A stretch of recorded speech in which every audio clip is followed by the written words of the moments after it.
Hello everyone and welcome back to my channel. It's Karen. I hope you're all well and having a fab week. I have my little tip all ready to go. We are going to do some funky neon mandalas this week and I am really looking forward to this here, just to get creative. So to start off, we're going to jump in with doing our base coat. Now I have went for white. Obviously you can do black, whatever you want, but because I'm using neons, I just kind of wanted to create a nice bright base for my neons to pop out against. So once I've 2 coats of that cured, I'm going to go in with my Neo Nail. This is the dry top coat, which is a matte one. And I'm just going to do a very thin and even coat of this.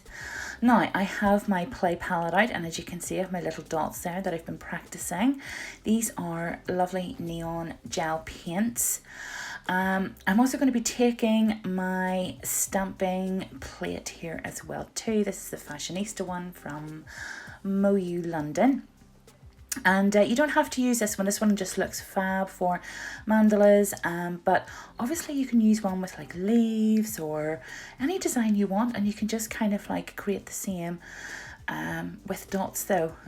You'll see exactly what I mean in a minute, but I'm kind of having a look at my design and I have spotted the one that I want to use. So as I always do, I'm cleaning my plate with acetone, I dry it, and then I go in with my white stamping polish.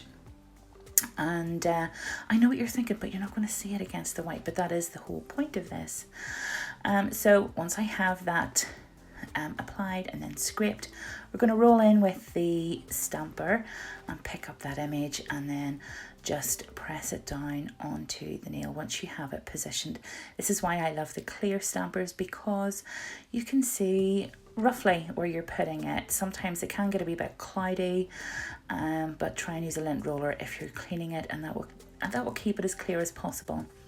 So as you can see, hopefully you can just sort of see that design there, just sort of the very different shades of white, very subtle. It's very subtle difference, but it is a difference enough for you to see. And then getting my dotting tool, I'm going to dip into my gel paints and I'm just going to start off with kind of following the lines of our stamping design. Now this is going to be really good for beginners.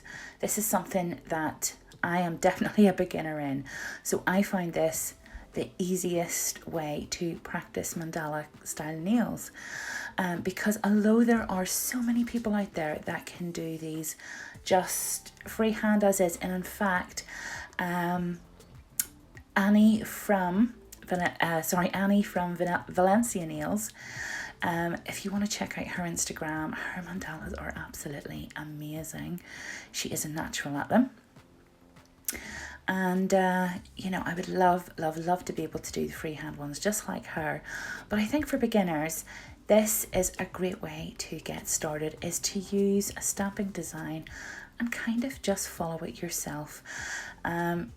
You know, I haven't taken a workshop or anything in this here. This is literally just me, off I go, kind of just sort of, you know, going for it. So I've no kind of hints or tips that I have picked up from anyone else to be able to apply them to this design. But what I did find is that starting in the middle is definitely the way to go, because that way then whenever you do that, your dots come out even enough either side whenever you kind of like run the dotting tool along, so it just makes the design a wee bit more consistent.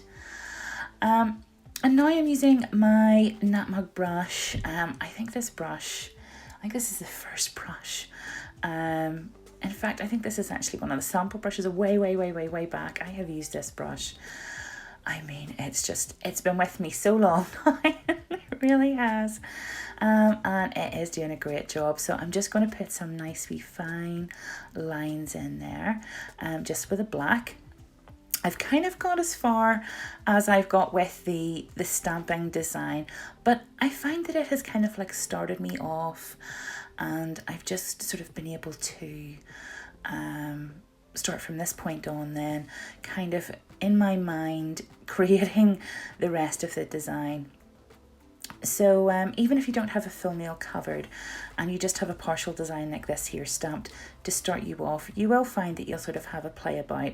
I will say that after every line I do flash cure. If you do have one of those little torch lights, that could be those little sort of, you know, curing torch lights, they could be really good too as well, just to sort of set up between you know, between each sort of design that you're using the dotting tool. Just remember to keep it away from whatever you are using, your gel polish or whatever.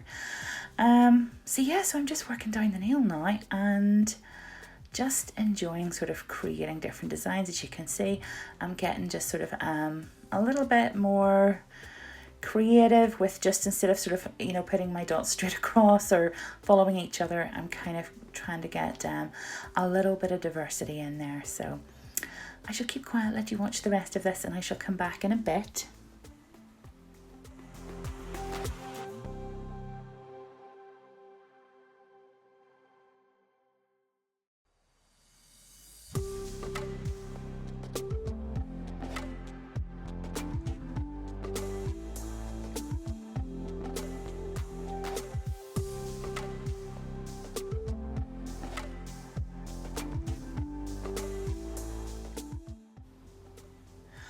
Okay, so at this point then, we're nearing the end of it, and I just wanted to add a little bit more black detail in there. There was still sort of some little bits of detail from the stamping. I thought I would follow them, and I was getting a bit frustrated at this point. My hand was a bit shaky, and I was even contemplating whether or not I should go ahead with this video. But to be honest with you, looking actually at the design, I think that almost made the design a bit quirky, was the imperfections. So I was actually quite pleased with it. Pleased with the other redesigns as well too that I done. It is hard as well too whenever you have a camera overhead. You can't quite get in to have a good look, but once I have finished that, those little black details, it'll go in for a cure, get matte top coated, and then we're pretty much all done. Ta-da! And there is our finished nails. What a cute, quirky little design. And I hope that you try this too. I mean, if you've got some stamping plates and, like myself, you're a beginner and you want to give it a go, do you know what?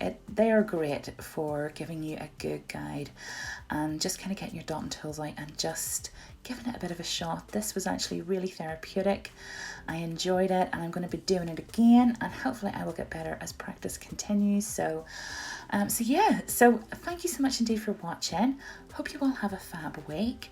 I will see you next time with another video. Stay safe. Don't forget to hit that like and subscribe button. Leave me a little hello. And yeah, I will catch up with you all soon. So bye.